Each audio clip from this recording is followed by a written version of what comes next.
దేవునికి మహిమ కలుగును గాక. దేవుడి ఇచ్చిన మహాకృపను బట్టి దేవునికి అనేకమైన కోట్లాది వందనాలు స్తోత్రాలు చెల్లిస్తూ ఈ దినాన దేవుడు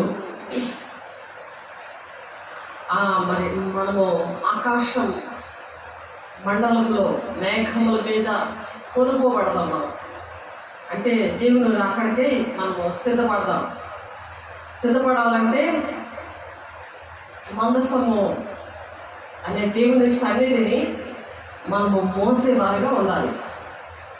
కాబట్టి ఆ విషయాలు దేవుడు మన మధ్య ఉన్నారు, మనతో మాట్లాడడానికి ఇష్టపడుతున్నారు. కాబట్టి మన కృప ద్వారా దేవుడు రక్షించడానికి మన మధ్య ఉన్నారు. దేవదూతల సమూహముతో మరి చెవి గలవాడు సంఘములతో ఆత్మ చూపించిన మాట చెవి గలవాడు వినుగాక అని చెప్తున్నారు యేసయ్య. కాబట్టి దేవుని ఆరాధిద్దాము. ఆత్మను పొందుకోండి, మహిమను పొందుకోండి. జ్ఞానేంద్రియాలు తెరవబడతాయి. మరి అపోస్తుల పరిచర్యలో ప్రవక్తలుగా, ఉపదేశకులుగా, బోధకులుగా, అపోస్తులుగా, కాపర్లుగా దేవుడు యేసయ్య శరీరంలో అవయవాలుగా దేవుడు మాట్లాడడానికి దేవుడు ఇక్కడికి వచ్చి ఉన్నారు. కాబట్టి దేవుడు మమ్మల్ని ఏ పిలుపుతో పిలుచుకున్నాడో ఆ పిలుపుకు తగినట్లుగా దేవుడు మమ్మల్ని ఆశీర్వదించడానికి వచ్చారు. కాబట్టి దేవా మాకు ఆశీర్వాదాలు కావాలి. తండ్రి చిత్తాన్ని నెరవేరిస్తేనే మేము ఇలాగ మేఘాల మీద కొనుక్కోబడతాం. తండ్రి చిత్తాన్ని నెరవేర్చకపోతే దేవుని రాజ్యంలో ప్రవేశం లేదు అని చెప్తున్నారు. మొత్తం 7:21 యేసయ్య చెప్తున్నా, డైరెక్ట్గా చెప్తున్న మాటలు అవి, యేసయ్య శిష్యులతో చెప్తున్న మాటలు. కాబట్టి ఈ అంచె దినాల్లో, ఈ కడవరి కాలంలో ఎవరైతే దేవునికి శిష్యుడిగా ఉన్నారో వాళ్ళతో దేవుడు మాట్లాడడానికి ఇష్టపడుతున్నారు. అందుబట్టి దేవునికి మహిమ కలుగును గాక.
మహిమ కలుగును గాక. ఈ పాట హిందీలో ఉన్నది.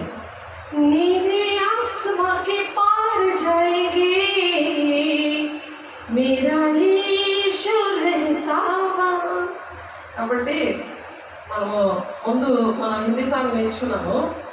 ఇప్పుడు దేవుడు తెలుగు సాంగ్ ద్వారా దేవుడు మనల్ని ఆర్భాటంతో ఆయన వస్తుంటుంటే ఆయన కోసము ఎదురు చూడడానికి దేవుని సన్నిధి ఎవరిలో ఉంటారో వాళ్ళు ఎదురు చూస్తారు దేవుని కోసం. ఆ మీదుగా సజీవులై నిలిచిండు. మనము వారితో కూడా ఏకముగా ప్రభువుని ఎదుర్కొనుటకు ఆకాశ మండలమునకు మేఘముల మీద కొనిపోబడతాం అనమాట. అది మన విశ్వాసం. దేవునికి మహిమ కలుగును గాక. దేవుడు అతి కృప దేవుడు పిలుచుకున్న దేవుడు ప్రతి ఒక్క బిడ్డకి కూడా దేవుడు పిలుపుతో ఆయన దర్శనముతో పిలుచుకున్న ప్రతి ఒక్క బిడ్డకి కూడా అతి కృప దేవుడు అనుగ్రహించును గాక. ఆమేన్. దేవా నన్ను ప్రత్యేకించావు అని దేవుని దగ్గర అడగాలి. దేవా నన్ను నువ్వు ప్రత్యేకించావు, నన్ను ఎన్నుకున్నావు, నా కుటుంబ విషయాల్లో నువ్వు నాతో ఆలోచిస్తున్నావు, నా కోసం ఆలోచిస్తున్నావు, నన్ను సేఫ్ జోన్లో ఉంచావు. నీకు దేవా నీకు వందనాలయ్యా. ఎక్కడికి పిలుచుకున్నాడు ఆయన? పరలోక రాజ్యాన్ని వెళ్ళడానికి ఆయన పిలుచుకున్నాడు. పరలోక రాజ్యం వెళ్ళడానికి దేవుడు పిలుచుకున్నాడు. దేవునికి మహిమ కలుగును గాక. ఏ విషయంలో మరి కొరత ఉండదు అనమాట. ఎవరైతే ఆ పిలుపుని గ్రహించి ఆ గురి ఎద్దుకి ఎవరైతే పరిగెడతారో వాళ్ళకి ఆ విశ్వాసంతో ఉన్నవాళ్ళు దేవుడు సన్నిధి వాళ్ళ మీద ఉంటుంది. అదే దేవుని యొక్క మందసం అనమాట. అది ట్రాన్స్ఫార్మర్ లాగా పనిచేస్తుంది. ట్రాన్స్ఫార్మర్ని పట్టుకుంటే ఎలాగ ఉంటారో ఎలాగా జరుగుతుందో అటువంటి పరిస్థితులు జరుగుతాయి. జకర్యా 2వ అధ్యాయము 8వ వచనంలో ఉంటుంది. ఒకసారి చూడండి. జకర్యా ప్రవచిస్తాడు. దేవుడు పిలుచుకున్న వారి విషయంలో, దేవుని పిల్లల విషయంలో, దేవుని రాజ్యానికి వెళ్ళడానికి సిద్ధపడుతున్న దేవుని సన్నిధి వాళ్ళలో ఎప్పుడు కూడా ఉంటుంది. వాళ్ళ కొరత లేని ఆత్మతో దేవుడు నింపుతూ ఉంటాడు. వాళ్ళు అందుకే దేవుడు మాటలే పలుకుతారు కానీ మరి ఇంకొక మనుష్యాత్మతో, లౌకికాత్మతో, బ్రహ్మపక్ష ఆత్మతో వాళ్ళు మాట్లాడరు. కాబట్టి జకర్యా గారు అటువంటి వారి కోసము ప్రవచించారు. జకర్యా గ్రంథము ఒకసారి చూడండి. జకర్యా గ్రంథము 2వ అధ్యాయము 8వ వచనం చూడండి. సైన్యములకు అధిపతి యెహోవా సెలవిస్తున్నాడు. చూసారా? సైన్యములకు అధిపతి యెహోవా నువ్వు ఎప్పుడైతే నీ పిలుపుకి, దర్శనానికి, తండ్రి చిత్తానికి నువ్వు లోబడతావో అప్పుడు దేవుడు నిన్ను ప్రత్యేకిస్తాడు. మూర్ఖులకి తమ్మకు నువ్వు వేరే ఉంటావు. దేవుని విషయంలోని నువ్వు రాజీ పడవు. దేవుని మాట విషయంలో నువ్వు మొదటి స్థానం ఇస్తావు. దేవుని డబ్బుల విషయంలో, దేవుని మాట విషయంలో, దేవుని సేవ విషయంలో, దేవుని రాజ్యాన్ని కట్టే విషయంలో, సంఘం విషయంలో, సేవకుల విషయంలో నువ్వు మొదటి స్థానం ఇస్తావు. అప్పుడు దేవుని రాజ్యానికి నడిపించడానికి సైన్యములకు అధిపతి యెహోవా సెలవిస్తున్నాడు. ఏంటంటే మిమ్మల్ని ముట్టినవాడు తన కనుగుడ్డును ముట్టినవాడని ఎంచి తనకు ఘనత తెచ్చుకున్నదనిచ్చి మిమ్మల్ని దోచుకుని అన్యజనుల యొద్దకు ఆయన నన్ను పంపించున్నాడు. ఎందుకంటే దేవుడు నమ్ముకుంటారు కానీ అన్యజనులా ఉంటారు. నమ్మకార్థంగా తండ్రి చిత్తం ఏంటో తెలియదు. దేవుడు మాట్లాడుతున్నా అర్థమవుతుంది. ఎక్కడైనా దేవుడు ఉన్నాడే ఇలా మొక్కేసుకొని వచ్చాడు, అంతే అటెండెన్స్ వేయించుకొని వచ్చాడు. కానీ దేవుడు మాట్లాడుతున్నాడా? దేవుడు గుండెల్లో ఉన్న వేదన ఏంటి, తండ్రి చిత్తం ఏంటి, సదాకాలము దేవుడు ఆది నుండి కూడా ఆయన ఆశపడింది ఏంటంటే నేను దేవుడు నా బిడ్డలతో నేను ఉండాలి, యుగాలు ఉండాలి. దేవుడి పిల్లలు ఎవరు పరిశుద్ధులు, పరిశుద్ధంగా దేవుడు పిలిచాడు కానీ అపవిత్రం అవడానికి మనం పిలవలేదు. ఆ మెసేజ్ మనం చక్కగా నేర్చుకున్నాం. కాబట్టి ద్వితీయోపదేశకాండము 28వ అధ్యాయంలో 7వ వచనంలో ఉంటది. ఏంటి ఇక్కడ జకర్యా 2వ అధ్యాయం 8వ వచనంలోనేమో నిన్ను ముడతేనంట దేవుడు కనుగుడ్డు ముట్టినట్టంట. అలా నీకు కని చేసేస్తాడు, అలా నీకు కాపుదాలు ఇస్తారు. అలాగే జకర్యా చూడండి. జకర్యా గ్రంథంలో కూడా ఆ మాట ఉంటుంది. జకర్యా 9వ అధ్యాయం 8వ వచనంలో ఇది కూడా మనం చెప్పుకున్నాము. ఎందుకంటే నువ్వు పిలుపుకి, దర్శనానికి నువ్వు లోపడ్డావు అనుకో నీకు సెక్యూరిటీ ఇస్తారు దేవుడు. ఉద్యోగాలు చేస్తుంటే సెక్యూరిటీలు, మళ్ళీ ఏంటంటే ఇది ఇన్సూరెన్స్, వాళ్ళకి కారు, వారికి ఇల్లు, వాళ్ళ పిల్లలకు చదువులు ఎలాగిస్తున్నాడు. ఎలాగిస్తున్నాడు మీరు ఆలోచించండి. మరి ఆ ఉద్యోగాలు ఇచ్చిన దేవుడు, ఆ సృష్టికర్త అనే దేవుడు, ఆ సైన్యములకు అధిపతి అని యెహోవా అనే దేవుడు మాట్లాడుతున్నాడు. చూడండి, నేను కన్నులారా చూచితిని కనుక కన్నులారా ఆయన చూస్తున్నాడు. ఎందుకంటే నువ్వు బాధిస్తున్నావు కానీ నువ్వు చూడట్లేదు అని అనుకుంటున్నావు. నువ్వు బాధపడుతున్నావు దేవుని పిల్లల్ని కానీ నీకు కనబడట్లేదు. కానీ దేవుడు యెహోవా కన్నులు లోకమందంతటా సంచారం చేస్తున్నాయని మనం నేర్చుకున్నాం. అవి లోకమంతా యెహోవా కళ్ళు మంచివాడిని చెడ్డవాడిని చూస్తున్నాయి. ఆ కళ్ళు ఏంటంటే ఆయన చూస్తున్నాడు. అంటే ఇక్కడ జకర్యా 9వ అధ్యాయంలోని 8వ వచనంలో నేను కన్నులారా చూచితిని కనుక బాధించి వారు ఎక్కడ సంచారం పోకుండాను తిరుగులాంటి సైన్యములు నా మందిరము మీదకి రాకుండాను దాన్ని కాపాడుకొందుకే నేను ఒక దండుపేటను ఏర్పాటు చేస్తాను అంటున్నాడు. ఆయన చేశాడు. ఆయన అది మేము చూసాం, అది మేము అనుభవిస్తున్నాము. దేవునికి మహిమ కలుగును గాక. వీళ్ళెవరు? దేవుని సన్నిధిని మోసేవారు.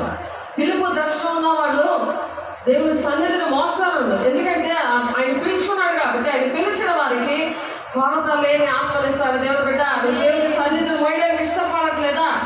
దేవుని ఆత్మను పొందుకోవడానికి, దేవుని ఆత్మను పొందుకుంటే నీకు అర్థమవుతుంది. నీకు దేవుడు పిలుపు దర్శనం ఎక్కడ ఇచ్చారో, ఏ టైంలో ఇచ్చాడో, ఏ రోజు ఇచ్చాడో, నువ్వు ఏ బాధలో ఉన్నప్పుడు నువ్వే తీర్మానాలు చేసావో, నువ్వే మొక్కుబడులు చేసావో, ఏ అక్రమాలు కట్టాలో ఇవన్నీ కూడా దేవుడు మాట్లాడతారు. దేవుని బిడ్డ, దేవునివి దొంగిలిస్తే అవి శాపగ్రస్తులు ఉన్నారు. ఆ శాపంలో ఉన్న నీతో దేవుడు మాట్లాడుతున్నారు డైరెక్ట్గా. దేవుడు చెప్పమంటున్నారు ఆ విషయాలు. అవి చెప్పకపోతే కఠినమైన తీర్పుంటది. ఆ శాపం నుండి, పాపం నుండి, ఆ బంధకాల నుండి విడిపించడానికి దేవుడు మనం మంచిన్నాడు. దేవునికి మహిమ కలుగును గాక. ఆయన ఏ వాగ్దానము తన రాకడ వాగ్దానం నెరవేరు తథ్యం అని చెప్తున్నారు. రాకడ వాగ్దానాలు ఇవన్నీ కూడా ఆ శాపం నుండి, పాపం నుండి కృపకాలంలో దేవుడు ఒప్పుకుంటే చాలు, నువ్వు మాట వింటే చాలు, నేను ఇప్పటికే క్షమిస్తాను అంటున్నాడు దేవుడు. ఆ కృపకాలం అయిపోయిందా? నీకు క్షమాపణ ఉండదు. మరి దేవుడు మాట్లాడు. పరిశుద్ధాత్మ దేవుడే ఉన్నాడు. పెళ్లి కుమార్తె సంఘంతో వెళ్ళిపోతాడు. వెళ్ళిపోయిన తర్వాత చాలా శ్రమలు, 7 ఏళ్ళ శ్రమ దినాల్లో చాలా బాధపడిపోవాలి. సాతాను చేతిలో చనిపోతానే వెళ్తారు. కాబట్టి ఈ విశ్వాసం నాది, నేను ఉంటాను. నన్ను దేవుడు పిలుచుకున్నాడు కాబట్టి నేను దేవుడు సన్నిధి నేను అది మోస్తాను. దేవుని సన్నిధిని మోస్తాను. నేను దేవుని సన్నిధితో నేను ఉంటాను. ఆ మందస్థం అనే ఆ సన్నిధి మనము ఎప్పుడు మోస్తా ఉండాలి. దేవుని పిల్లలుగా ప్రతి దగ్గర జయమే అనమాట. ఎక్కడ అడుగుపడితే అక్కడ జయము. ఎటువంటి శ్రమ ఉన్నా సరే అక్కడ జయము. ఎందుకంటే శ్రమల గుండానే దేవునికి రాజ్యానికి వెళ్ళాలని మనం చెప్పుకున్నాం. ఆ వాక్యం మనం చెప్పుకున్నాం. దేవుని బిడ్డ శ్రమల గుండానే మనం వెళతాము. ఆ శ్రమలు సహించుకునే ఓర్పు ఇస్తాడు. అదొక పాట ఉన్నది, అది ఇంకొకసారి పాటుకుందాం. కాబట్టి సియోను నివాసులారా బహుగా సంతోషించండి, యెరూషలేము నివాసులారా ఉల్లాసముగా ఉండండి. నీ రాజు నీతిపరుడు, రక్షణ గలవాడు, దీనుడై ఉంటాడు. దీనుడై గాడిద లాంటి నీ మీద నా మీద ఉండి ఎక్కి ఆయన వస్తున్నాడు. ప్రతి గ్రామానికి వస్తున్నాడు, ప్రతి రాష్ట్రంలోనికి వస్తున్నాడు, ప్రతి దేశంలోనికి వస్తున్నాడు. గ్లోరీ గాస్పెల్ చర్చ్ ఆర్గనైజేషన్ ద్వారా దేవుడు అది ప్రతి ఇంటిలోకి వస్తున్నాడు. దేవుని బిడ్డ, దేవుడికి మహిమ కలుగును గాక. ఎప్పుడైతే మనం ఆ విధంగా ఉంటామో, ఆ విధంగా ఉంటే ఇంకా ఏంటి ఉంటుంది? ముందు జకర్యా 2వ అధ్యాయము, ఇందాక మనం చదువుకున్నాం కదా, జకర్యా 2వ అధ్యాయము 2వ అధ్యాయంలో మనము చూసాము. ఆయన కనుగుడ్డు 8:8 సైన్యములకు అధిపతి యెహోవా సెలవిచ్చినది ఏమనగా, మిమ్మల్ని ముట్టినవాడు. మిమ్మల్ని కొడితే ఏం జరుగుతుంది? దేవుని కనుగుడ్డును పట్టినట్టంట. ఎప్పుడైతే నువ్వు పిలుపు దర్శనానికి లోపడతావో నీకు అన్నీ కూడా సమకూరుస్తాడంట. ఏంటి? ప్రత్యేకిస్తాడంట. నిన్ను ఎంచుకున్నాడు కాబట్టి నిన్ను ప్రత్యేకంగా ఇస్తాడు, ప్రత్యేకంగా ఉంచుతాడు. అంటే నీ లెవెల్ పెరుగుతుంది అనమాట. దేవుడు మహిమ నీ మీద ఉదయిస్తుంది. లెమ్మో తేజరిలమో ఇంకో మహిమ నీ మీద ఉదయిస్తున్నాడని లేపినా నువ్వు అలాగ మొండికేసి పడుకున్న వరకు సాధారణ కాంతి నీ మీదకి వస్తుంది. దేవుడి మాట వెళ్ళలేదు అనుకో, ఒకసారి 2 సార్లు చెప్తానని ఉంటుంది. యోబు 33:14 అక్కడ నుండి మీరు చదివితే దేవుడు 1 మారు పలుకును, దేవుడు 2 మార్లు పలుకును, కానీ మనుషులు కనిపెట్టారు అని ఉంటుంది అక్కడ. మంచం మీద పురుగు సమయంలో గాఢ నిద్ర పట్టినప్పుడు కలలో స్వప్నంలో ఆయన మాట్లాడతాడు. మగతగా ఉన్నప్పుడు నువ్వు వినకపోతే మంచం ఎక్కుతావు, తర్వాత ఎముకలు పొడుచుకొని వస్తాయి, సంహారకుడు నిన్ను తీసుకెళ్ళిపోతాడు. ఎప్పుడైతే నువ్వు మాట వింటావో, నీకు ఒక ఉపదేశం నీకు వినడానికి నువ్వు చెవులు పెట్టి నువ్వు వింటావో, అప్పుడు నువ్వు సజీవంగా ఉంటావని వాక్యం చెప్తుంది. విడ ఒకసారి ఏంటది ఒకసారి చూడండి, యోబు గ్రంథము 36వ అధ్యాయంలో ఉన్నదన్నమాట. యోబు గ్రంథము 33:14 మాటలు చూసాము. తర్వాత చెప్పాను, ఇప్పుడు మామూలుగా చదివేసారో చూడకుండా మామూలుగా. ఇప్పుడు యోబు వింటే దేవుడి మాటలు వింటే వాళ్ళకి వాళ్ళ దినములు క్షేమముగాను, వాళ్ళ సంవత్సరములంట చక్కగా ఉంటాయంట. అంటే మరణం అనేది వాళ్ళకి ఏర్పాటు చేయదు, అంతా కూడా సెక్యూరిటీ ఉంటుంది ఈ భయంకరమైన దినాల్లో. ఎందుకంటే సైనికులకి అధిపతి యెహోవా దేవుడు చెప్తున్న మాటలు ఇవి. యోబు 36వ అధ్యాయం 10వ వచనం, మీరు వాక్యం పట్టుకొని దేవుని పాదాలు పట్టుకొని మీ ప్రేయర్ రూమ్లో ఏదో ఒక ప్లేస్ దేవునికి ఇవ్వండి. అక్కడ మీరు మోకరించగానే దేవుడు అక్కడ మాట్లాడటం స్టార్ట్ చేస్తాడు. నీకు ప్రవచనం వస్తుంది, నీకు దర్శనం వస్తుంది, నీకు దేవుడు వాక్యం అనే ఆయన స్వరము వినిపిస్తాడు. ఫలానా వాక్యము ఫలానా చదువు అని. నేను ఇక్కడ నిలబడితే నేను అదే అనుభవంలో మాట్లాడతాను. నేను నా దేవుని సన్నిధి, నా ఇంట్లో దేవుని బలిపీఠము, అక్కడ కూడా దేవుడు బలిపెట్టి ఉన్నది నాకు.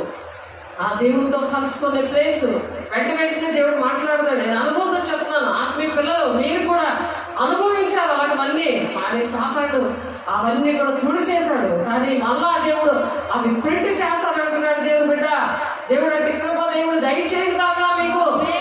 యోబు 36:10 ఉంది చూడండి, ఉపదేశము వినుటకై వారి చెవులను తెరుగు చేయడం, పాపము విడిచి రండని ఆజ్ఞ ఇచ్చను, వారు ఆలకించి ఆయన సేవించిన తమ దినములు క్షేమముగాను. ఇప్పుడు మనం క్షేమమే కదా, ఈ ఎండలు అగ్గిలా పడిపోతున్నాయి. ఎన్ని పరిస్థితులను ఎక్కడ చూసినా వ్యభిచారంతో నిండిపోయింది. ఎక్కడ చూసినా మీరు సెల్ ఫోన్ ఇప్పండి, బయట చూడండి, వ్యభిచారంతో నిండిపోయింది, లోక స్నేహంతో నిండిపోయింది. చిన్నపిల్లల దగ్గర పెద్దవాళ్ళ వరకు కూడా అసలు దేవుడే లేకుండా వాళ్ళు అంత విచ్చలవిడిగా. అంటే అది నోవాహు దినాలు అవే జరిగాయి. ఇప్పుడు కూడా సేమ్ అవే జరుగుతున్నాయి. ఆ కోపము, ఉగ్రతే, ఈ ఎండలు, ఈ ఉగ్రత, ఈ సెటిలైట్లు పనిచేయడము చాలా మీరు వైరల్ అవుతున్నాయి. మీరు చూస్తున్నారో లేదో, ప్రతిదీ కూడా ఫేక్ న్యూస్ అనుకొని పడుకుంటున్నారు. కానీ వాక్యంలో ఉన్నాయి అవన్నీ కూడా అంచె దినాల్లో జరుగుతున్న రాకడ సూచనలు. అవి ఎంతో దగ్గర లేదు, 3.5 సంవత్సరాలు లేకపోతే 7 సంవత్సరాలు. ఈ లోపల మనం బతికే ఉంటాం. ఎవరైతే సిద్ధపడతారో వాళ్ళ కంపల్సరిగా దేవుడు పిలుచుకున్న పిల్లలు ఏ తండ్రి చిత్తం ఏంటో నీతో మాట్లాడాడు. కానీ అది నువ్వు అడుగు. యోహాను 14:26 ఉంటుంది. దేవుడు మనతో చెప్పిన విషయాలు మళ్ళీ జ్ఞాపకం చేస్తాడు. దేవుడు దేవుని దగ్గర కన్నీరు కావచ్చు. దేవా, ఎంత టైం వేస్ట్ చేశాను, సేవకుల మీద తిరగబడ్డాను, వాక్యాన్ని వినలేదు, దేవుని డబ్బులు దొంగిలించాను, దేవుని టైంను దొంగిలించాను, వాక్యం అలాగా వినుకొని ఉన్నాను. కానీ దాని ప్రకారం వాక్యం అనే దేవుడితో కలిసి నడుద్దామని, వాక్యానికి లోబడదామని, దుష్టుని ఎదురిద్దామని అటువంటి మనసేమీ రావట్లేదు. అయ్యా, నాకు ప్రార్థనాత్మే రావట్లేదు, వాక్యమే అర్థమవట్లేదు. వాళ్ళకి అర్థమవుదు. దేవునాత్మ పొందుకోలేని వాళ్ళకి అసలు వాక్యం అర్థమవుదు. వారు ఆలకించి ఆయన సేవించినలా. ఎప్పుడైతే దేవుడు నువ్వు ఆలకించాలి, ఆయన సేవించాలి, తమ దినముల క్షేమంగాను తమ సంవత్సరంలో సుఖముగాను వెలబుచ్చుతారట. దినాలు సంవత్సరాలు వెలబుచ్చుతావు. ఎవరు ఎలాగున్నా సరే నీకు సెక్యూరిటీ ఉంటుంది. దేవుడు పిలుచుకున్న వాళ్ళకి సెక్యూరిటీ ఉంటుంది. వారు ఆలకింపలేళ్ళ వారు బాణముల చేత కూలి నశించదు, జ్ఞానం లేక చచ్చిపోతున్నారు. అది చూపిస్తాడు సైతానుడు. తిరిగి తరము ఇస్తాడు. నీకు ధైర్యం ఉండదు. దేవుడి పిల్లలకి ధైర్యం ఉంటుంది. నీతి మంతులు సింహంలో ధైర్యం ఉంటారు. దేవుడి బిడ్డ, నీలో అపవిత్రత ఉంది, అక్రమాలు ఉన్నాయి, పరిశుద్ధత లేదు, దేవునాజ్ఞ పాటించవు, వాక్యానుసారంగా నడవు, శాస్త్ర పరిశీలన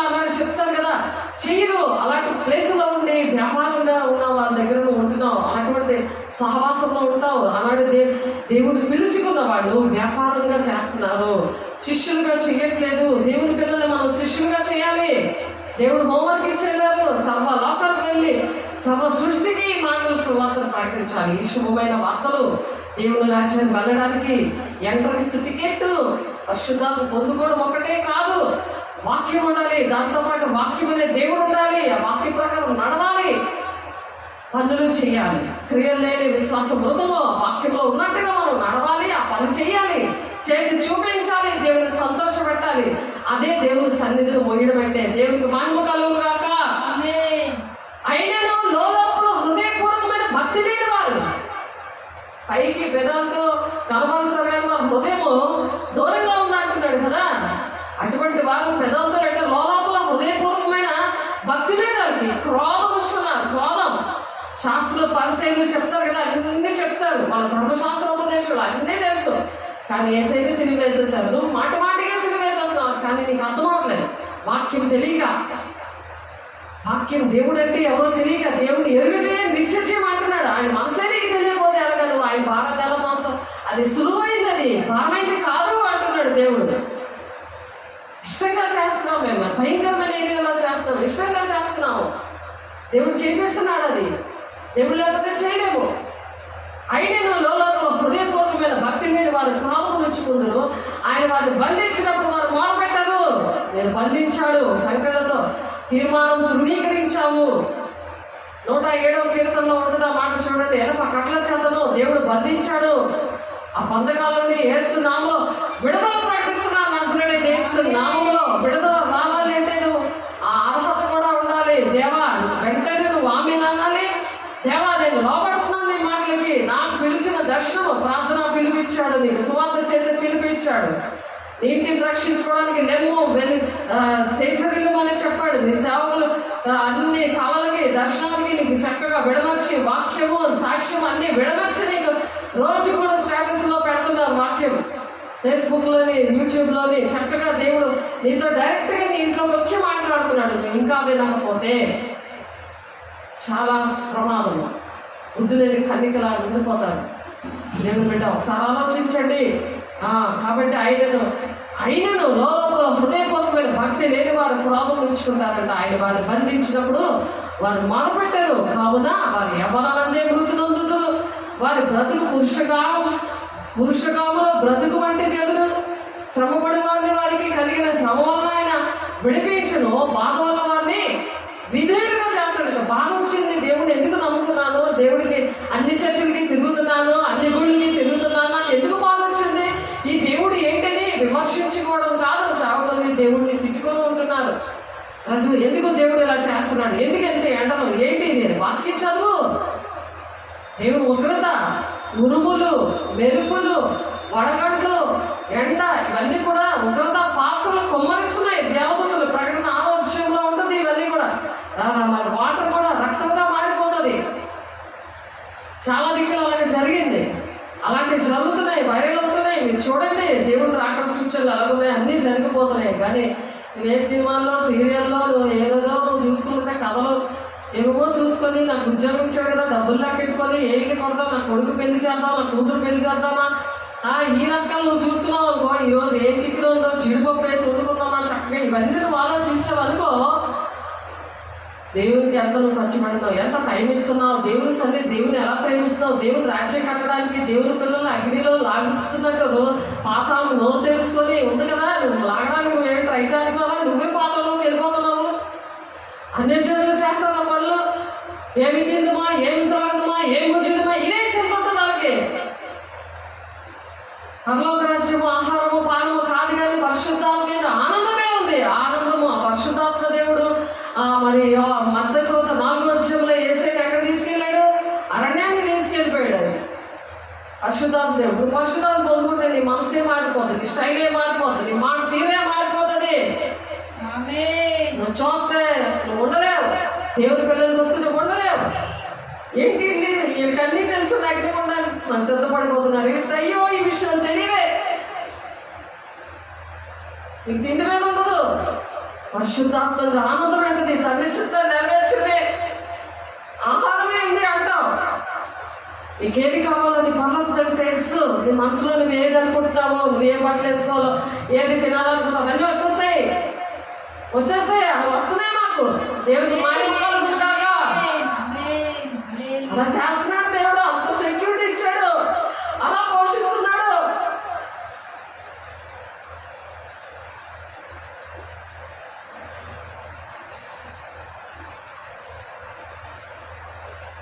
చూడండి, కీర్తనలో 107వ వచనం, 100 కాళ్ళతో బంధిస్తాడంట దేవుడు.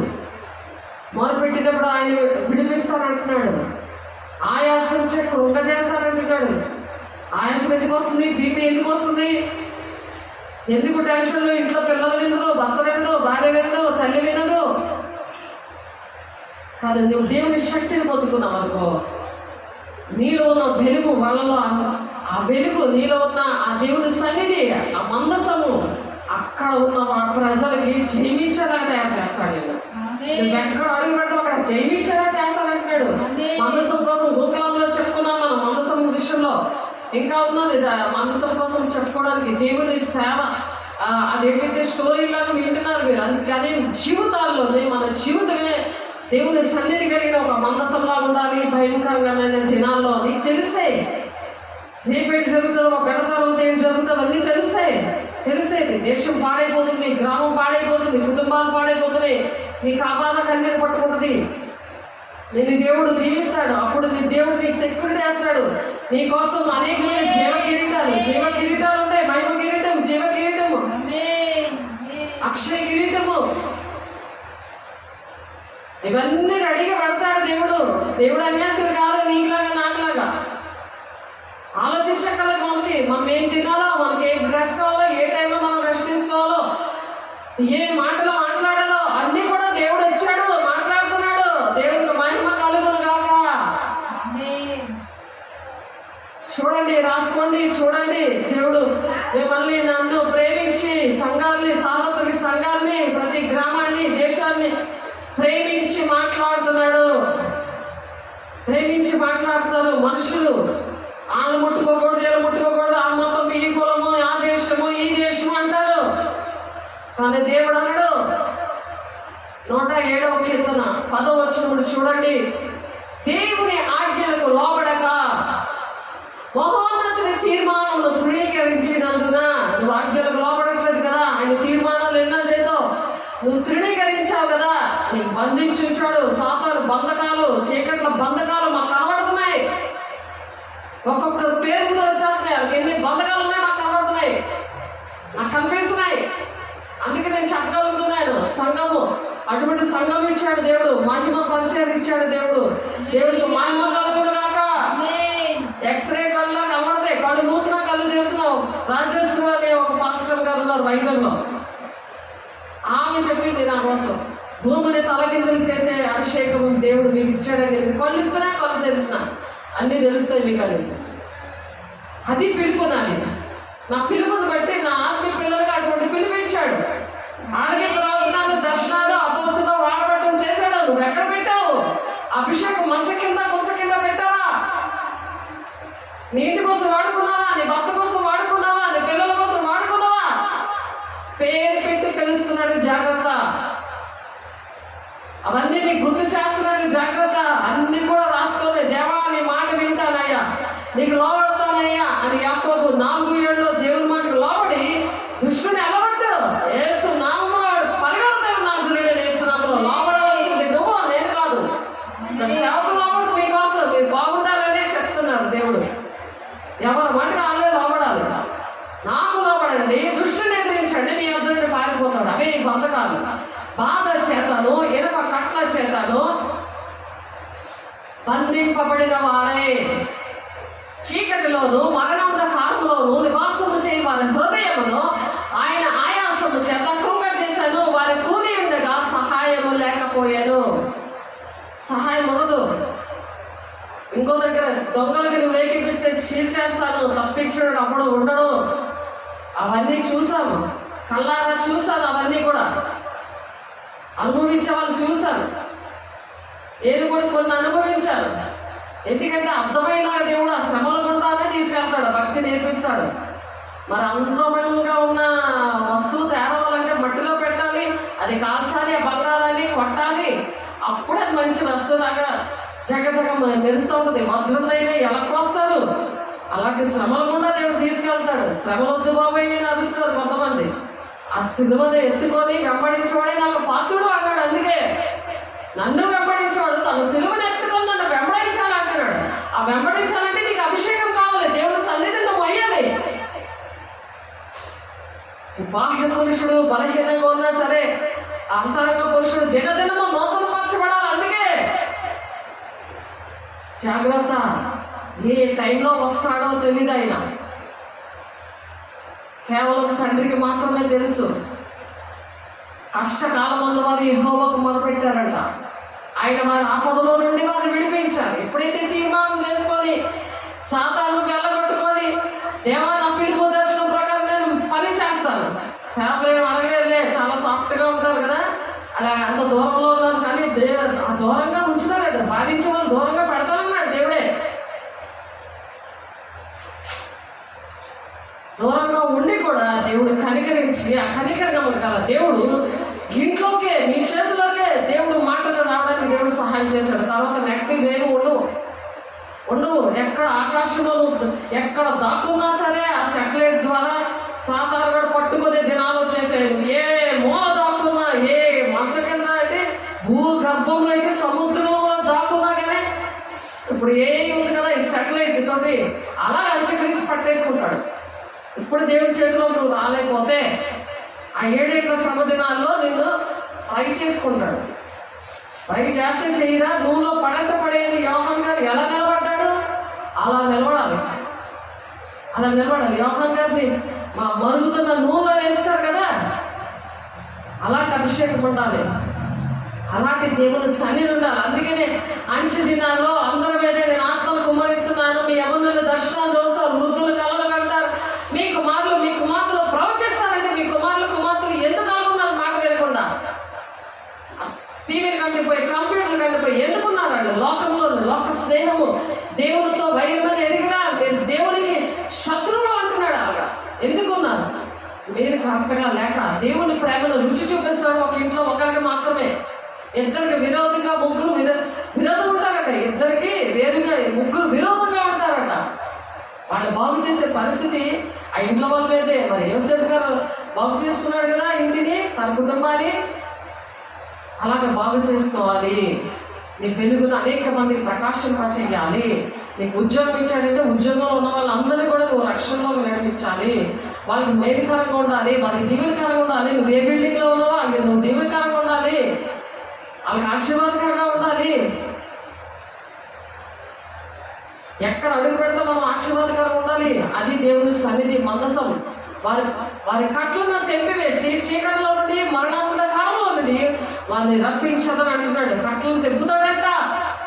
రండి యెహోవా సన్నిధిలో అందరూ కూడుకోండి అని చెప్తున్నారు. అపోస్తలులు 2వ అధ్యాయం 1 వాళ్ళు కూడి వచ్చారంట. దేవుని అగ్నిజ్వాల వాళ్ళ ఆత్మలు పొందుకున్నారు. వాళ్ళు కూడి వచ్చారు. అగ్ని జ్వాల అంటే ఆత్మను పొందుకున్నారు. దేశాన్ని అందరినీ తలకిందులు చేశారు. ఇప్పుడు మనం ఇలా ఉన్నామంటే ప్రతి దేశంలో కూడా ఎక్కువ % దేవుని పిల్లలే ఉన్నారు. ఏది చెప్పినా, ఎవరు దేన్ని కొనుక్కున్నారు, ఏ సెటిలైట్లు ఏంటి, భూమి మీద అడుగు పెట్టినా ఏంటి, మరి మెడికల్ విషయంలోని, ఇంజనీరింగ్ విషయంలోని, మరి ఏది కట్టినా, ఏది చేసినా, మరి కరెంట్ కొనుక్కున్నా అందరూ కూడా మరి దేవుని పిల్లల పేర్లే అవి. ఎంత గొప్ప దేవుడు చూడండి. దేవుడు అందరినీ ప్రేమించాడు, అందరి కోసమే ప్రాణం పెట్టాడు, అందరి కోసం మాట్లాడుతున్నాడు. ఆయన స్వార్థపరుడు కాదు. నా ఇల్లు, నా కుటుంబము, నా పిల్లలు అలా అనుకోడు, అలా అనడు. దేవుడు పిలుస్తున్నాడు. నువ్వు పిలిచావా? నువ్వు పిలిచినప్పుడు కలిగావా? దేవుడు పిల్లలుగా దేవుడు వాళ్ళకి సెక్యూరిటీ ఇస్తానంటున్నాడు. ఇర్మియా గ్రంథంలో 1వ అధ్యాయంలో 5వ వచనంలో మాట ఉంటుంది. గర్భంలో నేను నిన్ను పడక మునిపే నిన్ను ఎరిగి ఉన్నాను అంటున్నాడు. దేవుడిని గర్భంలో పడకముందే దేవుడు నిన్ను ఎంచుకున్నాడు. అది తల్లిదండ్రులకు తెలియదు. నిన్ను ఎంచుకున్నాడు. నీకు అందుకే అన్ని ప్రవచనం, దర్శనం, కలల ద్వారా నీతో దేవుడు మాట్లాడాడు. ఎన్నిసార్లు మాట్లాడాడు. అదే నీ పుట్టినరోజులాగా ఏ దినమైతే నువ్వు దేవునాథను పొందుకున్నావో, ఏ దినమైతే లేమో తేజగిరిలో అని అన్నాడో, ఏ దినమైతే నీకు ఆత్మీయతను తెరిచాడో, నీకు అద్భుత కార్యాలు నీ జీవితంలో చేశాడో, నీ కూతురు బాగుపడిందో, మరణం నుండి విడిపించాడో, నీకు ఉద్యోగాలు వచ్చాయో, నీకు ఎవరు చేయలేదు, కలెక్టర్ గారు కూడా నీకు చేయలేదు నీ ఉద్యోగం విషయంలో. దేవుడు చేశాడు. ఆ రోజే నీ పుట్టినరోజు, ఆ రోజే నీ కృతజ్ఞతాస్తుతులు చెల్లిస్తూ దేవుని సన్నిధిలో నువ్వు గడపాలి. ఆ రోజే నువ్వు దేవుని సువార్త కోసం, దేవుని రాజ్యం కట్టడానికి నేను ఉన్నాను అనుకో, నువ్వు రావాలి. నువ్వు అదే గుర్తు పెట్టుకోవాలి. మ్యారేజ్ డేయో, చనిపోయిన రోజు, పుట్టినరోజులో ఎంత అసహ్యం వేస్తుందో నాకు అవన్నీ చూస్తుంటే నిజంగా. మీరేమనుకుంటా అనుకోండి, అబ్బా పాత జీవితము, రోత జీవితము, ఈ నూతనంగా నూతన సృష్టిగా పుట్టిన రోజేంటి ఆ రోజు చేసుకో. అది నీలో వేసే నీ చూడాలి. నేను దేవుడిని అదే అడుగుతాను, నాలో నేను చూడాలయ్యా. ఎంతమందో చూస్తారు, ఎన్నో సాక్ష్యాలు ఉన్నాయి. అది మంచిదా, ఇది మంచిదా, ఎక్కడికి వెళ్తావు? నీలో ఎవరున్నారో చూడడానికి నీకు అర్థమవుతుందా?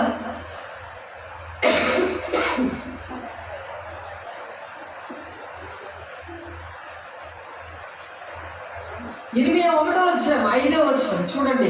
గర్భములోనే నిన్ను రూపింపక మునిపే నిన్ను ఎరిగి తిని అంటే ఏంటి? నువ్వు నాకు తెలుసు. ఎప్పుడు రూపించబడ్డావు? చిన్న బీజంలా. నా కడుపులో మా పాప గ్లోరీ పడక ముందే నేను ప్రార్థన చేశాను.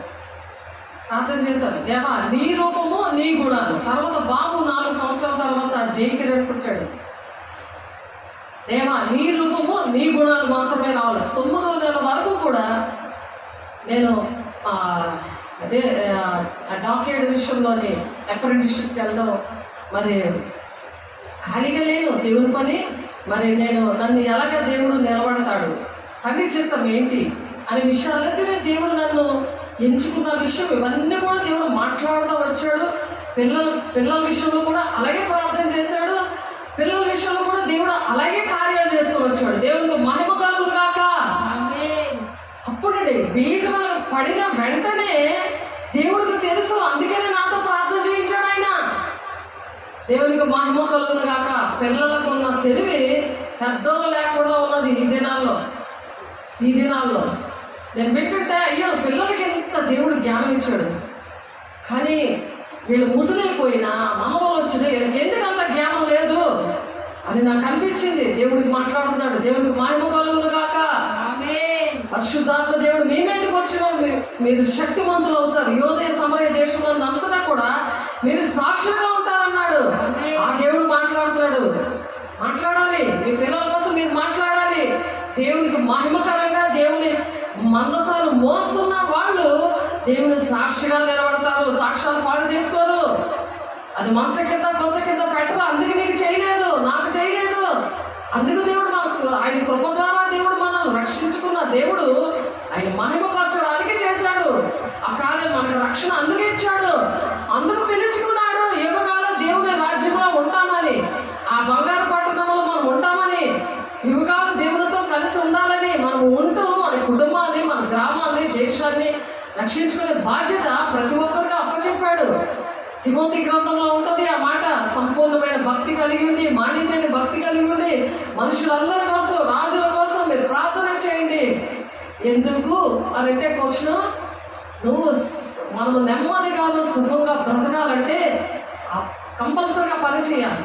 మరి దేవుని సన్నిధిని నువ్వు మొయ్యకపోతే అది సంపూర్ణమైన భక్తి, మాన్యతైన భక్తి కాదే కాదని. చాలా మంది కాంప్లెక్స్లో ఎలాగేస్తారంటే ఆ సంపూర్ణమైన భక్తి, మాన్యతైన భక్తి కట్ చేసేసి మనుషులందరి కోసం ప్రార్థన చేయండి అనేసారు. ఆయన చనిపోయాడు. ఆయన వేసిన వ్యక్తి చచ్చిపోయాడు. చూస్తే వ్యాపారంలో చేసి పెద్ద గుళ్ళు, పెద్ద చర్చలు, పెద్ద చాలా ఆస్తి సంపాదించుకున్నాడు. ఏం లాభం? ఆలోచించండి. భూ సంబంధమైన వెతుక్కున్నప్పుడు ఒక బిజినెస్ లాగా వాడుతున్నప్పుడు అలా వ్యాపారంగా చేయకూడదు. దేవుని పని మనల్ని ఎందుకు నిర్ణయించుకున్నాడు అనేది ఇల్లు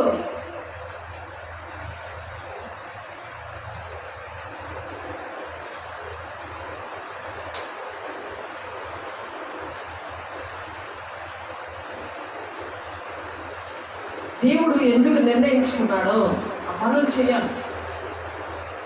ఆ పనులు చేయలేదు. ఎందుకంటే గర్భంలో నిన్ను రూపింపబడక మునిపే నిన్ను ఎరిగి తిని నువ్వు గర్భంలో రూపించబడక ముందే నువ్వు ఎవరో తెలుసు దేవుడికి. అర్థమవుతుందా? వినాలి. నువ్వు గర్భంలో పడినప్పుడే నువ్వు ఎవరో దేవుడికి తెలుసు. నేను ఎలా రాకుమారుడుగా చెయ్యాలో, నువ్వు ఏసే రక్తం అంటే దెయ్యం పడినట్టు నువ్వు గెలుతున్నావు. ఏసే రక్తం అంటే నీకు ఇష్టం ఉండట్లేదంటే నేను దెయ్యాలు మోపుందని అర్థం. నీకు అర్థం అవట్లేదు. అది టిఫిన్ పెడతాది, తిండి తిందాము, ఏసే రక్తం వాడకపోతే తిండి దొరకదు ఈరోజు అలాగనుకుంటున్నామేమో. కానీ గర్భంలో రూపించబడక ముందే నువ్వు యువరాజుగా ఉండాలని, రారాజు బిడ్డగా ఉండాలని దేవుడు నిర్ణయించుకున్నాడు. నువ్వు వింటే దేవుడు రాజ్యానికి వస్తావు. ఇక్కడ కూడా మంచి రారాజు బిడ్డలాగా ఉంటావు. మాట్లాడద్దు. గర్భంలో నిన్ను రూపించబడక ముందే నేను ఎరిగి తిని అంటే ఏంటి చెప్పండి? తెలుసుకున్నప్పుడు దేవుడు కొన్ని కార్యాలు చేస్తాడు. దేవుడిని చూపిస్తాడు. సేవకుల్లో మిమ్మల్ని యేసయ్యని మీకు చూపించాడు.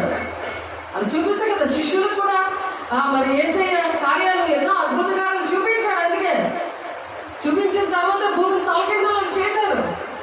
మరి మీకు కూడా చూపించాడు కదా. సేవకుల్లో దేవుడు ఉన్నాడు. బాప్తిస్మం ఇస్తున్నప్పుడు చూపించారు. బెడ్ మీద మరి 10 సంవత్సరాలు వచ్చేసినా, 11వ సంవత్సరం వచ్చేసినా ఇంకా పాసిపోవడమే.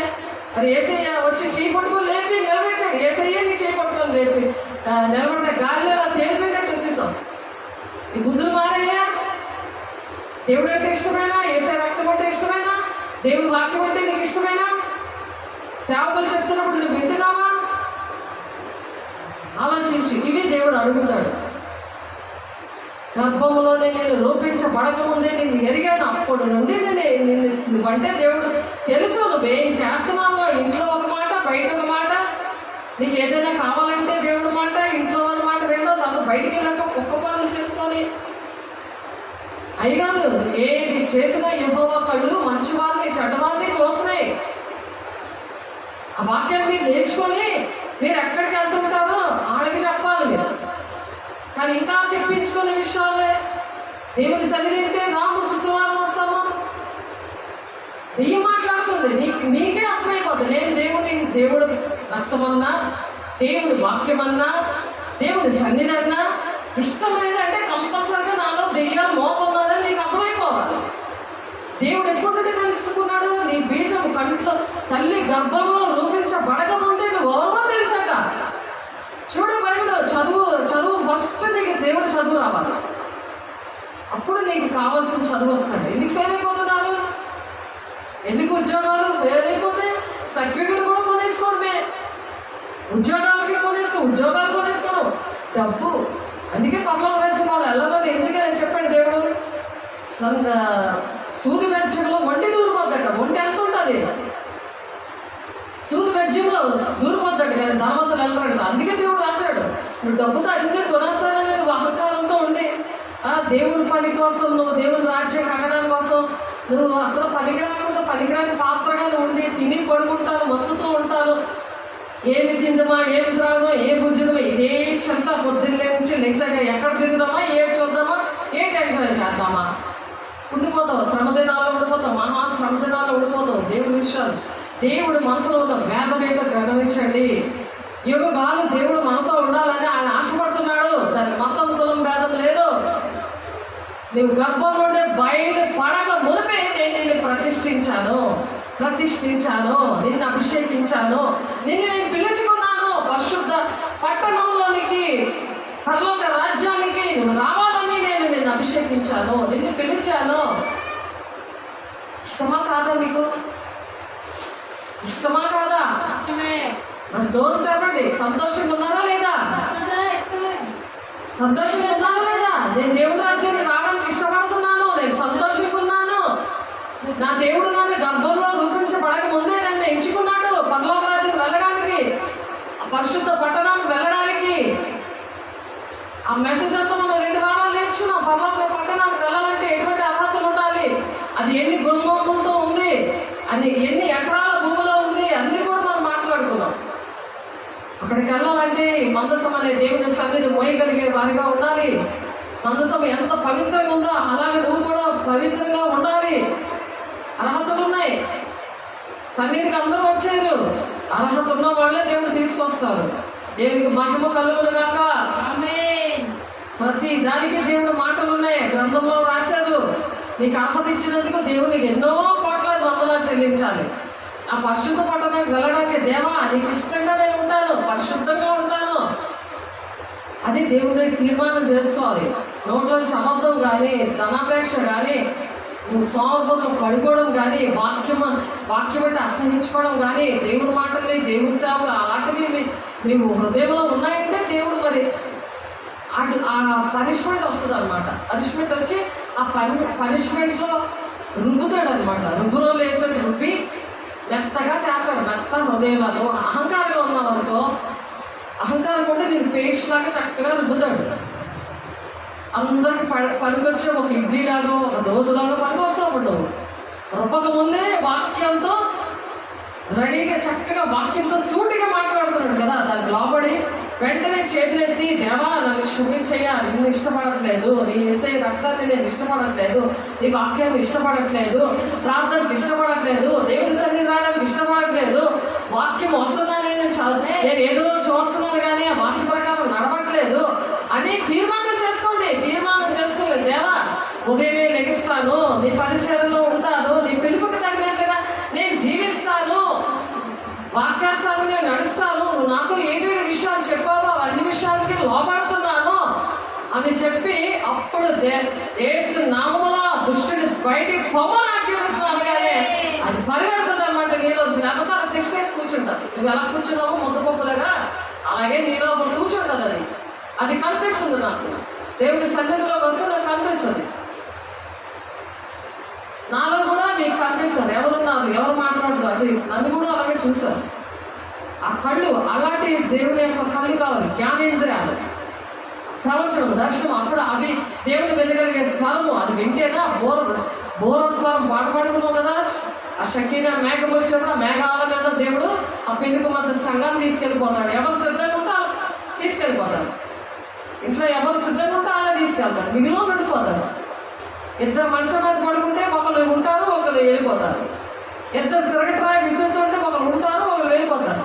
పొలంలో ఇద్దరు పని చేస్తుంటే ఒకరు ఉంటారు, ఇంకొకరు వెళ్ళిపోతారు. నువ్వు సిద్ధంగా లేవా, చెప్తున్నా నువ్వు వినట్లేదా, నువ్వు ఉండిపోతావు అని అర్థం. నువ్వు ఎందుకు రెస్పాండ్ అవ్వట్లేదు, నువ్వు సరి చేసుకుంటే ఆ సాతాన్ని వెళ్ళిపోతారు. అప్పుడు నువ్వు వింటావు, అప్పుడు నీకు ఇష్టం అవుతుంది. నీకు ఎందుకు ఇష్టం అవ్వట్లేదు అంటే నువ్వు తీర్మానం చేసుకోవట్లేదు, దిద్దుబాటు అసహ్యం చేసుకుంటున్నావు, దేవుని మాటని వెనక దోసేస్తున్నావు. అందుకు నీకు ఆ సాతాన్ని నేను వచ్చి బయలుదేరట్లేదు. అటు నేను గట్టిగా బంధకాల్లో గట్టిగా పట్టుకున్నాడు. అది మనం ఇందాక చదువుకున్నాం. 51:17 కూడా ఆ మాట ఉంటుంది. 1 యోహాను 1:9 కూడా అదే మాట ఉంది. 10వ అప్పుడు వాక్యం అనే దేవుడు ఒంటిలో ఉంటాడు. ఆ వాక్యం అనే దేవుడే నీ త్రోవలకు వెలుగుగా చేస్తాడు. వెలుగు ఆయన త్రోవలు వెలుగు, నీ త్రోవల్లో వెలుగు ఉంటుంది. అది నీ త్రోవలకి వెలుగై ఉంటుందంట. నువ్వు చెడ్డవారిని చూసి వ్యసనపడవు. అయ్యో వీళ్ళు నేను దేవుడు నాకు దేవుని సన్నిధి ఆ అనుభవం నాకు ఇచ్చాడు, నేను మాట వింటే వీళ్ళను కూడా నేను ప్రేమించి నా ఇంటి వారిని నేను రక్షించుకుంటాను అన్న ఒక వేదన దుఃఖము నీకు రావాలి.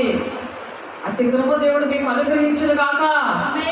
నీ మీద పడు నీ శత్రువులని యెహోవా నీ ఎదుటి నుండి హతమగునట్లు చేస్తాడంటే, ఎప్పుడైతే మనము దేవుని సన్నిధిగా మారతామో నీ మీద పడు నీ శత్రువులను, నీ మీద పడుతుంటాయి కదా.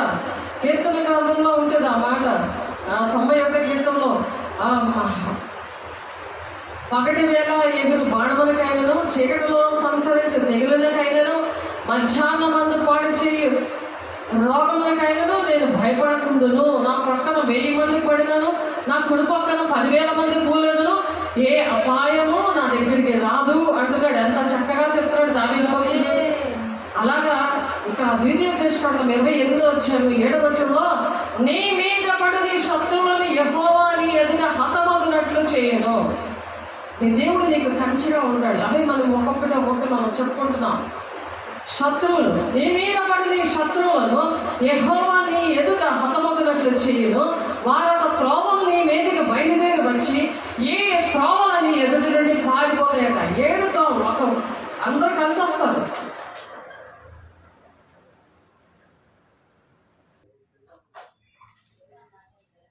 దేవుడు గర్భములో రూపించబడక ముందే మనల్ని ఎంచుకున్నప్పుడు మనం ఎలా ఉంటున్నాం అని పరీక్షించుకుందాం. ఇర్మియా గ్రంథం 48వ అధ్యాయం 10వ వచనంలో, యెహోవా కార్యమును అశ్రద్ధగా చేయవాడు శాపగ్రస్తుడగును అని చెప్తున్నాడు. అశ్రద్ధగా చేయకూడదు దేవుడి పని విషయంలో. చాలా నిర్లక్ష్యంగా ఉంటారు. అన్ని దేవుడు ఇచ్చేసిన తర్వాత ఒకలా ఉంటారు, ఇవ్వకముందు ఒకలాగా ఉంటారు, ఇచ్చేసిన తర్వాత ఇంకొకలాగా ఉంటారు. అశ్రద్ధగా దేవుడి పని విషయంలో, ఆయన పిలుపు విషయంలో అశ్రద్ధగా ఉంటే మరి ఇర్మియా 48:10 ఉంటుంది, యెహోవా కార్యము అశ్రద్ధగా చేయవాడు శాపగ్రస్తుడవునుగాక, రక్తము ఓర్చకుండా ఖడ్గము దూయేవాడు శాపగ్రస్తుడవునుగాక అని ఉంది. కష్టపడాలి మనం. ఎందుకంటే ఆ కష్టపడకపోతే దేవుడు ఇచ్చిన అభిషేకము, ఆయన పిలుపు విషయంలో ఆయన ఇచ్చిన వరాలు అవన్నీ కూడా ఏమి పోవు. కాబట్టి నువ్వు అశ్రద్ధ వహించకూడదు. ఆ వరాలు దేవుడు ఇచ్చాడని జ్ఞాపకము చేయును గాక, అభిషేకము ఆ పిలుపు ఇచ్చాడని జ్ఞాపకము చేయును గాక ప్రతి ఒక్కరికి. యోనా విషయంలో అలాగే చేశాడు. దేవుడు మాట వినలేనప్పుడు దేవుడు పచ్చిమిట్లో పెట్టాడు, యోనా యోనాని చేపలు కడుపులో పెట్టాడు. ఆ యోనా చేప ఎంతగా మరి అది కూడా ఉపవాసం ఉంది, అది కూడా మాట వింది. మరి యోనా ఆ చేప కడుపులో ఉండి యాసిడ్, ఆ చేపలో ఆ నాచు వల్ల యాసిడ్ లాగా ఉండిపోయి తెల్లగా వచ్చాడు. మారు మనసు వచ్చింది. దేవుడు వెంటనే అక్కడ దేవుడు చేసిన కార్యాలు అక్కడ కొన్ని పాఠాలు నేర్పించాడు. అది విననంలో ప్రజల దగ్గర దేవుడు పంపించాడు. వాళ్ళు వినరు అని చెప్పి, ఒకవేళ దేవుడు వాళ్ళని మార్పు చెందిస్తాడు, అక్కడ నేనే షేమ్ అయిపోతాను, దేవుడు వాళ్ళకి బాగు చేసేస్తాడు, అప్పుడు మీరు ఇలాగా ఉన్నారు అని నేను చెప్పి ప్రశ్న అంతా వ్యర్థమైపోతుంది అని అటువంటి స్వార్థమైన ఆలోచించాడు. అలాంటి స్వార్థం ఆలోచనలు ఏమో ఆలోచించకుండా దేవుడు పిలుపు దర్శనం ఏంటి అది నిర్లక్ష్యంగా చేస్తే, అది పక్కన పడేస్తే, ఆ వరాల అభిషేకాన్ని వాడకపోతే అది శాపగ్రస్తులు అంటారు. కాబట్టి ఏలైనగా దేవుడు తన కృపావరముల విషయంలో, పిలుపు విషయంలోనూ పశ్చాత్తాప పడడు అని చెప్తున్నారు. రోమపత్రిక 11:29లో, ముందుగా ఆయనకి ఇచ్చి ప్రతిఫలము పొందగలవాడెవడు? ముందుగా దేవుడికి ఇవ్వాలి, ఇచ్చి ప్రతిఫలము పొందుకుంటాము. నువ్వు ఏది ఇవ్వలేదనుకో, దేవుడు పిలుపు దర్శనం తగ్గట్టుగా దేవుని విషయాలు దేవుని ఏమి చేయలేదనుకో, అది ప్రతిఫలం అనేది ఉండదు. ముందుగా చేయమంటున్నాడు ఆయన, అన్నిటికంటే ముందుగా చేయమంటున్నాడు. ఆయనకిచ్చి ప్రతిఫలము పొందలేని వాడు ఎవడు ఆయన అని ఉంది ఇక్కడ చూడండి. రోమపత్రిక 11:35లో, ముందుగా ఆయనకి ఇచ్చి ప్రతిఫలము పొందగలవాడు ఎవడు? ముందు స్థానం ఇవ్వాలి ఆయనకి. ప్రతిదీ కూడా నువ్వు ముందు ఇవ్వాలి. నువ్వు నిర్లక్ష్య పడితే శాపం. నువ్వు ముందుగా ప్రతిదీ కూడా రెస్పాండ్ అయ్యి నువ్వు ముందుగా గబగబా నువ్వు చేస్తే దేవుడికి చేస్తున్నట్టు, అది మనుషులకు చేస్తున్నట్టు కాదు కదా. అందుకని దేవుడు ఉప్పు నిస్సారం అయితే అది దేని వల్ల సారం పొందురు అంటాడు. మనం ఉప్పు నిస్సారం అయిపోయింది అనుకో, అది బయట పారేస్తారట, మనుషులు తొక్కేస్తారట. అటువంటి జీవితం అయిపోద్ది అనమాట. ఎంతమంది రోడ్డు మీద పిచ్చోళ్ళ పడి ఉన్నారు, రోడ్ల పక్కన. ఆయనకి చాలా మంది స్నానం చేయించి మరి చక్కగా మంచి బట్టలు వేసి అన్ని చూపిస్తుంటారు కదా. అలాంటి జీవితము అవ్వక ముందే దేవుని దగ్గర తీర్మానం చేసుకుందాం. ప్రతి ఒక్కరు దేవుని మాట విందాం. దేవుడు మరి ప్రతి ఒక్కరిని దీవించడానికి ఇష్టపడుతున్నాడు. ఒకడు నన్ను సేవించాడు కదా, నన్ను వెంబడింపవలెను. ఆయన సేవిస్తే, ఆ భక్తి చేస్తే వెంబడించాలి. ఆయన సిలువను ఎత్తుకొని వెంబడించాలి. యోహాను సువార్త 12:26 ప్రకారం, దేవా నేను వెంబడిస్తానయ్యా నిన్ను అని దేవునితో మాట్లాడండి. దేవా నిన్ను వెంబడిస్తాను. ఒకడు నన్ను సేవించాడు అలా, నా తండ్రి అతన్ని ఘనపరచును. అప్పుడు మిమ్మల్ని ఘనమైన స్థితిలో పెడతాడు, ఘనమైన పాత్రగా దేవుడు ఆశీర్వదిస్తాడు. దేవుని యొక్క చేతిలో బలమైన ఆయుధంగా వాడుకుంటాడు. అట్టి కృపను దేవుడు ఇచ్చిన గాక. దేవుడు ప్రతి ఒక్కరు దేవుడు తండ్రి యొక్క దీవెన, కుమారుని యొక్క కృప, పరిశుద్ధాత్మిక నిత్య సదాకాలము తోడైండి నడిపించును గాక. ఆమేన్.